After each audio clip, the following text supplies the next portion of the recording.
Hi guys, welcome back. So we want to keep on hypothesis testing, and right now we're focused on two sample hypothesis tests where you've got a couple populations and you're making some claim about some parameter between the two. Last time we looked at proportions, claim about proportions between two populations. Now we want to move to means, but we have to be careful with means. We're going to look at two different cases. We're going to look at means when the samples are independent, and we're going to look at means when the samples are dependent. So let's get started with the independent case. And so here we go. We've got two population means, mu1 and mu2. You're making some claim about them, and the claims are going to be one of these three options, right? Either the first one is not equal to the second one. Well, I should be careful here, right? One's less than the other, one's greater than the other, or they're the same, right? These are all possibilities. I want you to notice here, population variances are not equal. So, in the rare event that they are, there's something known as pooling, which we're allowed to do. But I'm going to make the more conservative assumption that the population variances are not equal, okay? Now, what do we mean by independent? Well, if the sample from one population is not related to the sample from the second population. For example, maybe you're looking at male and female, or maybe you're looking at the recreational activities of those on the East Coast versus the West Coast. You have independent samples. Now, much like with one sample hypothesis testing, if we know sigma 1 and sigma 2, then we have that wonderful Z distribution. Let's focus on the requirements. Samples must be simple random samples, independent, and we need a sample size of at least 30, or we have to have some reason to assume normality, okay?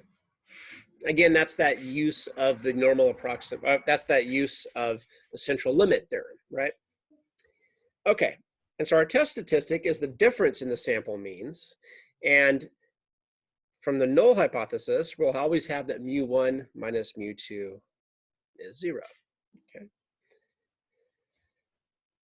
And so this formula, you should be familiar with.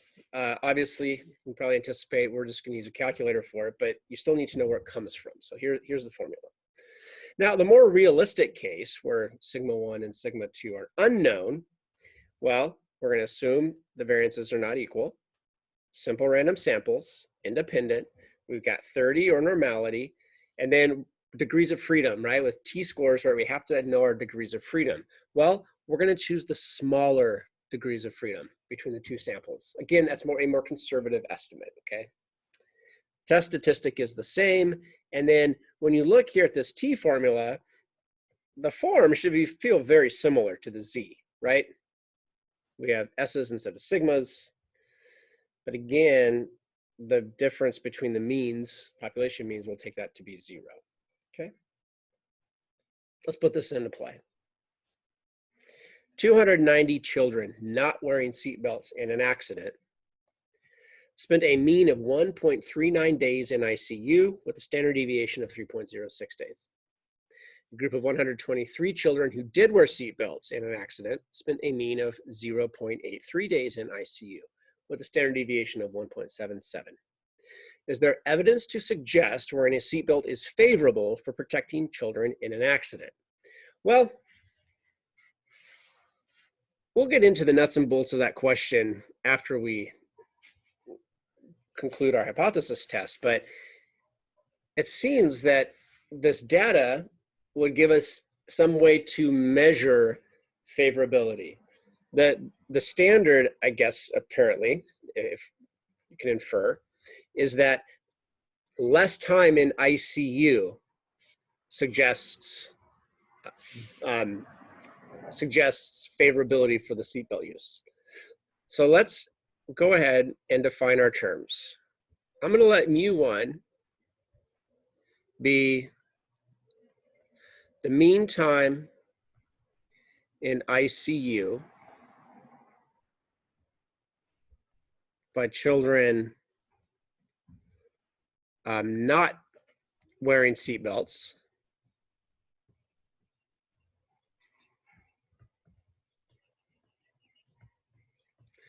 And let's let mu2 be the mean time in ICU by children who are wearing a seatbelt. Okay. And so our claim would be that if you're wearing a seatbelt, you're not going to be in ICU as long. And so we would say mu1, well, I could either say mu2 is less than mu1, or I could say, turn that around and say, if you're not wearing a seatbelt, your time in ICU is greater. So just because I wrote mu1 first, I'm going to articulate it that way. So if you're not wearing a seatbelt, you will spend more time in ICU. Well, there's my claim. It's been mathematicized. Let's place it in the appropriate hypothesis, which would be the alternative, because there's no equality here. Okay. And there's my null. Well, we don't have an alpha, so we're going to take it to be 0.01. Notice also that sigma 1 and sigma 2 are unknown. The standard deviations we were given are from the samples. So we don't know sigmas. So we're going to use a t distribution. We're going to use a t distribution. And our degrees of freedom, well, let's look. We had 290. We had 123. So we're going to take the smaller of the two. So the degrees of freedom would be 122. Okay. So here's my t distribution. So it's going to be right-tailed, an area of 0.01 in that tail. Here's my critical t. And of course, here's my fail to reject region.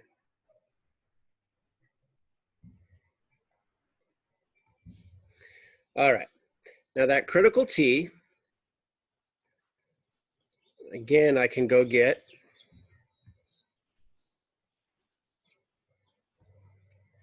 from the calculator. Second inverse, or second bars inverse t. Our area is 0.01. Well, I guess our area is 0.99 if you think about right-tailed and cumulative area. And our degrees of freedom are 122.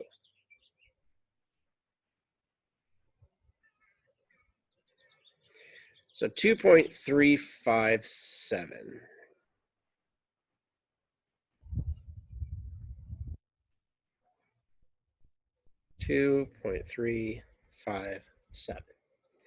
Okay. Well, x1 bar is what? 1.39. S is S1 rather is 3.06, and N1 is 290.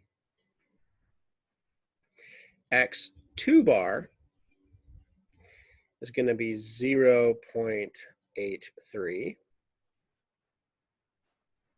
S2 is going to be 1.77. And then my sample size was 123. Now, again, you are more than welcome to come over here and use this formula. However, I'm going to use this. Again, I don't care about plugging and chugging. I care about results. What do the results tell us? So let's go over to our calculator.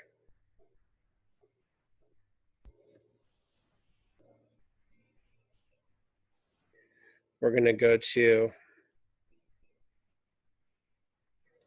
stat, tests, to Samp t-test, number 4. It's going to ask us for all this data.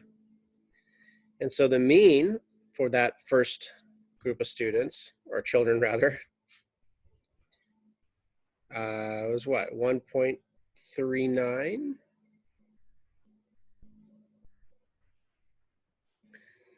So we've got 1.39.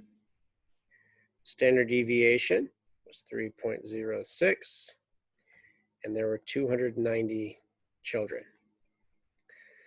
X2 bar, the mean was 0.83 days in ICU.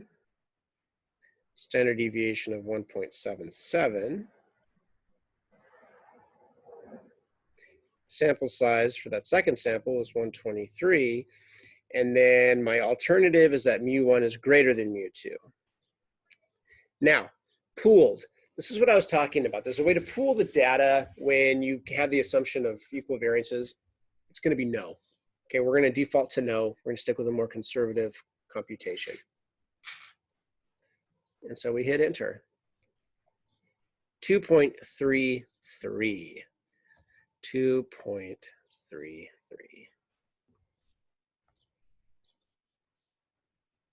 Okay. So, what does this tell us? Well, fail to reject the null. So at alpha equals 0.01, there is insufficient evidence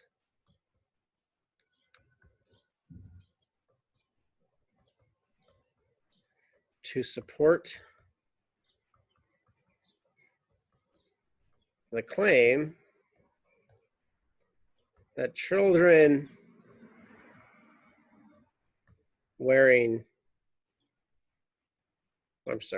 children not wearing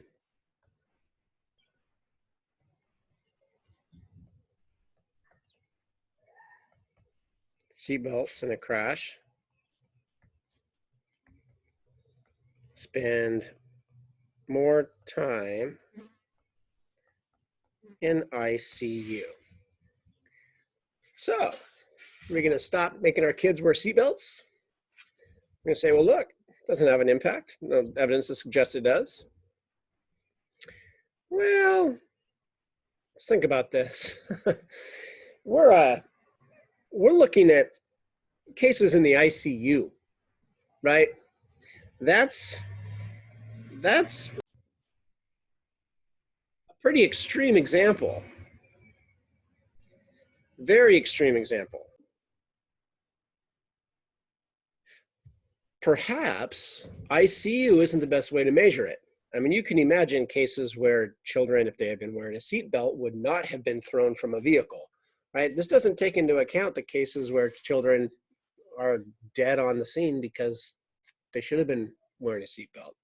Not trying to be morbid, we should always be thinking big picture and critical, right?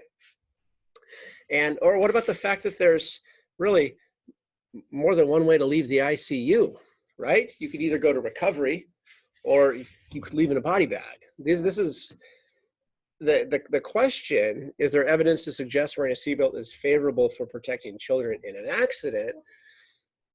This isn't necessarily the right way to look at it, right? That you could argue that having the ICU time as the standard is not the right standard. It's not the right measuring tool, okay? So even though we found that, yeah, seatbelts might not have a big impact, or we can't conclude that they have a big impact on the time you're spent in the ICU, they might have a big impact on whether or not you go there to begin with, okay?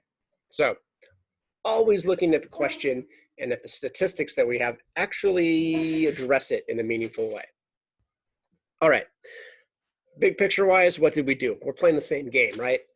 Mathematicize the claim, set up our hypotheses, set up our distribution, find the critical value, find the test statistic, compare, make a decision, and then write our statement in terms of the claim.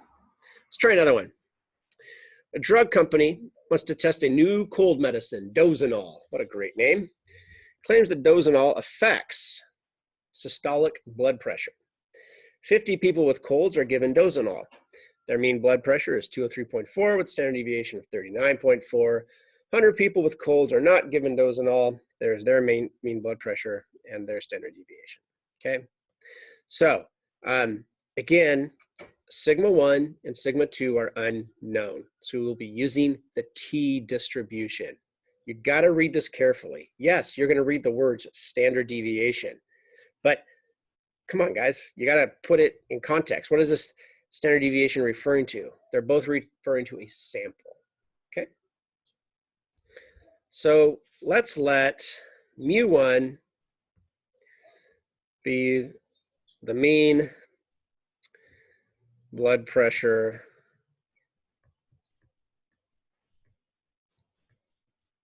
for those taking Dozanol, and mu2 be the mean blood pressure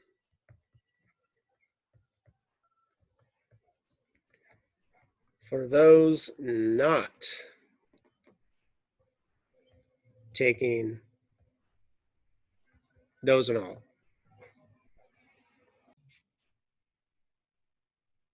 Now, our claim is that Dozanol affects systolic blood pressure. So in that way, it seems like, you know, to affect it, that would just mean that it's not the same, right? So not equal. And you could test that. Honestly, that would be fine. But think about what happened here. We got a sample, and our sample, right, is lower. And so those, I'm sorry, our sample for those that were given Dozanol was higher, right? 203.4.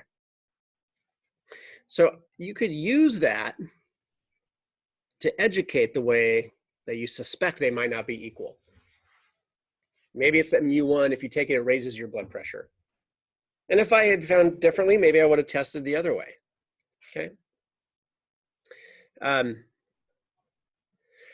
Or maybe it's bad setup to begin with. Maybe I needed to have them in two different cases, with or without. But regardless, this is what I have, so this is what I'm going to do. And I'm going to use this as my claim. So because there's no equality, it goes in my alternative, which makes the null the complement. Again, think of it as equal. My degrees of freedom, well, let's see. I have 100 people for my first sample, and I've got 50 for my second. So the smaller sample size is 50, so the smaller degrees of freedom will be 49. Okay.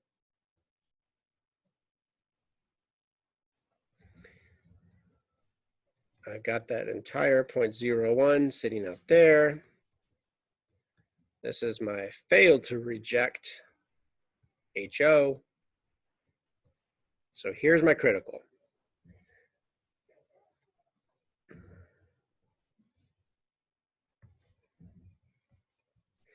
So my critical will be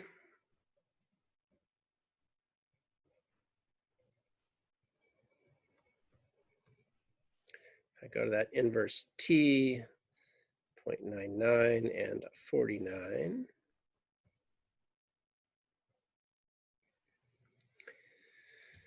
So we have 2.405, 2.405. Okay. And now I'm going to come in here with 2 Samp t-test.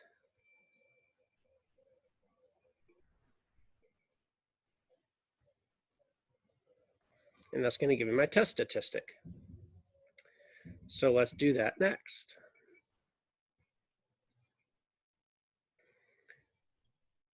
So stat tests number 4.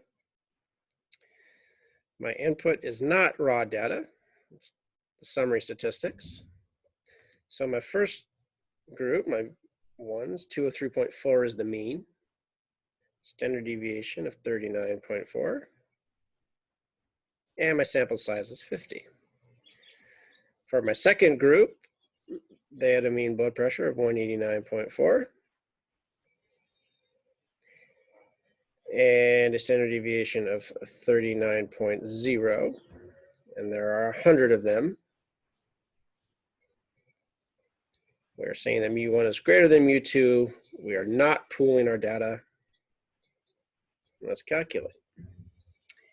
2.058. 2.058. Okay, now where does that fall? It falls in the fail to reject region. So at alpha equals 0.01, there is insufficient evidence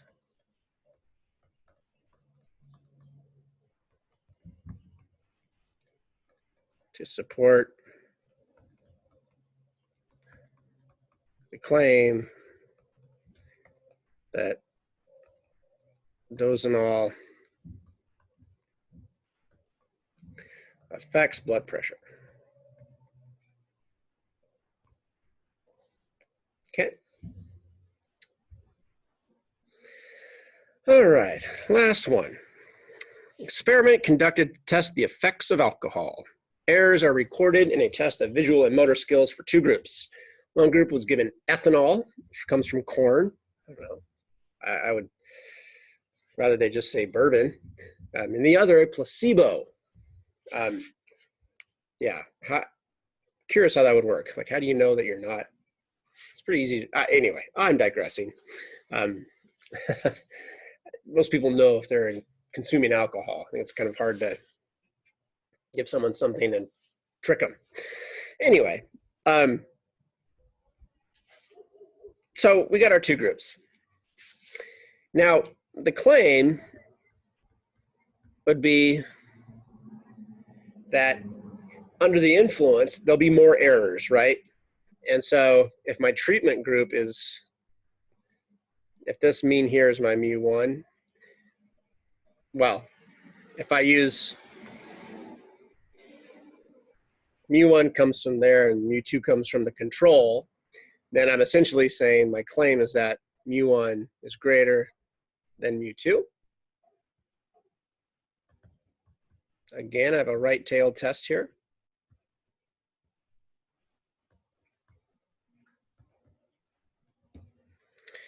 And notice my sample sizes are large enough. My degrees of freedom will be 34.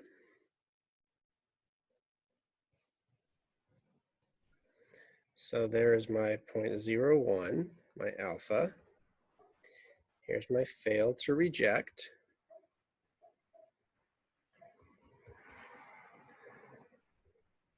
And so my critical T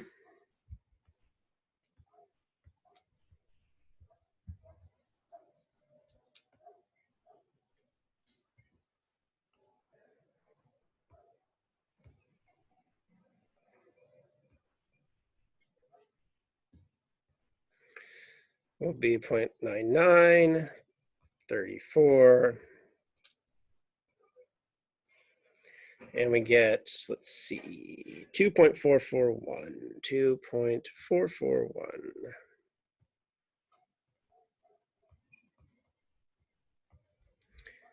Two Samp t-test.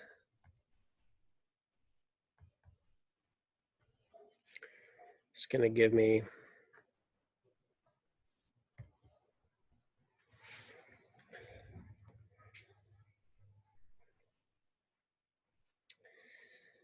let's see, so for group 1, we have 4.2. Uh-oh.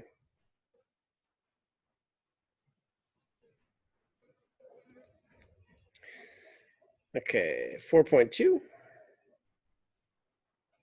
Standard deviation was what, 2.2. And the sample size was 35. My control group was, let's see here, 1.71.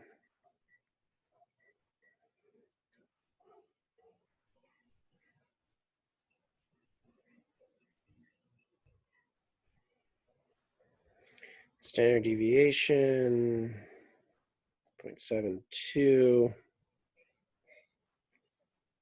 And my sample size, 37.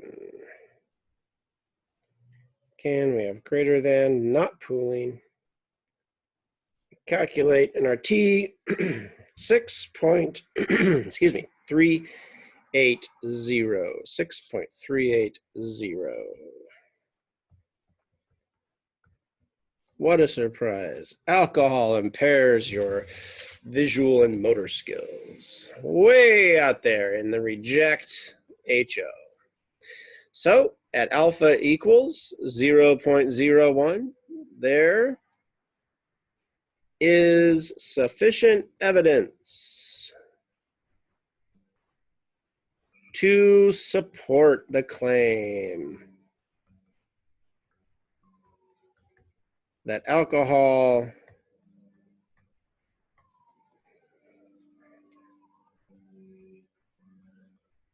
increases errors in visual and motor skills. All right, guys. So there we have it. We've done 3 examples of hypothesis testing for the difference in means, independent samples. The next lecture will be on dependent samples, and we'll see how that plays out. Until then, have a great day.